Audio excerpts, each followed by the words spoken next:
Kwa hiyo mambo makubwa ya kwanza ni kuangalia namna gani kwa mfano kwa watu wa serikalini, namna gani ya kuhakikisha miaka ya kustaafu aidha inapunguzwa au tunabakia kuhakikisha kwamba miaka 55 kila anayefikisha miaka 55 aondoke kazini, ili kutoa nafasi ya vijana wadogo waweze kupata nafasi ya kuingia kazini na wao kuanza kujifunza kazi na wao kuanza vipato vingine vya kiuchumi ambavyo vinaweza vikaja vikawasaidia hata kufanya shughuli za kiuchumi.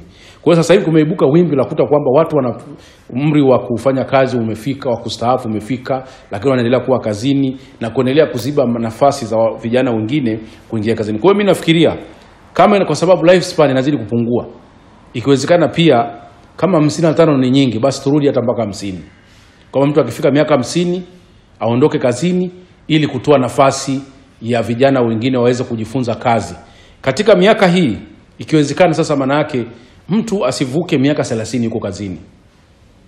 Preferably miaka 20 mpaka 25 inatosha mtu kuwa kazini, anaondoka, anaachia vijana wengine waweze kufanya ile kazi, waendelee kujifunza kazi na wenyewe wapate shughuli za walau vimitaji vya kuweza kufanya shughuli zingine. Kwa sababu kama mtu umefanya kazi miaka 25 mpaka 30, maana yake wewe kama kweli kazi yako umeifanya vizuri, unaweza kuja kufanya shughuli zingine. Unaweza kufanya shughuli za kiuchumi, unaweza kufanya biashara na tayari utakuwa na maisha fulani ambayo unaweza kuendesha. Tutoe nafasi kwa vijana wengine ambao wanatoka vioni, wanataka kujifunza kazi waweze. Kwa hiyo mimi nafikiria na napendekeza kwamba ikiwezekana tuangalie, na ni ombi langu tunapokwenda kwenye siku hii ya Mei Mosi, kuangalia namna gani ikiwezekana tunapunguza kwa ajili ya kutoa nafasi ya watu wengine kufanya kazi.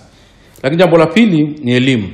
Mfumo wetu wa elimu kwa ujumla lazima utuandae vizuri wa Tanzania kuishi katika mazingira haya ya kidunia sasa. Elimu yetu lazima itujengee mazingira mazuri.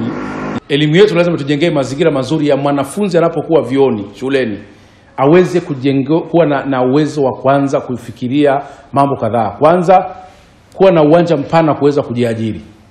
Kuwa na mazingira mazuri ya kuweza kujiajiri, kuwa na maarifa ambayo akitoka shule, akitoka chuo ana uwezo wa kwenda kujiajiri.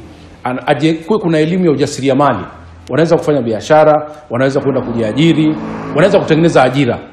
Yaani mfumo wetu wa elimu uanze kutengeneza graduate ambao wana uwezo wa kwenda kufanya zile kazi zilizo kwenye jamii. Sasa hivi tunapofanya mfumo wetu wa elimu inatengeneza vijana ambao kila mmoja anafikiri kwenda na bahasha kuzunguka kutafuta kazi ndio kazi inayowezekana.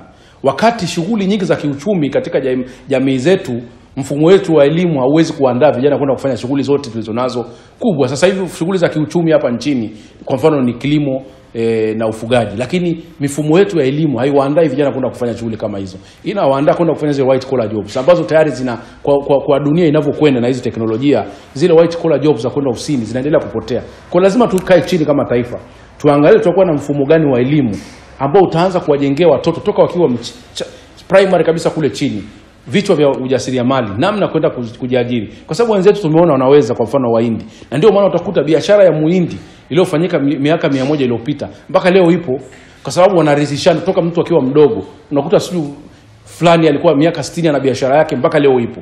Lakini leo utafuta biashara za wenzetu sisi wa Afrika. Kuta kama mtu alikuwa anafanya biashara miaka 60, sidhani kama leo hiyo biashara inaweza ikawepo.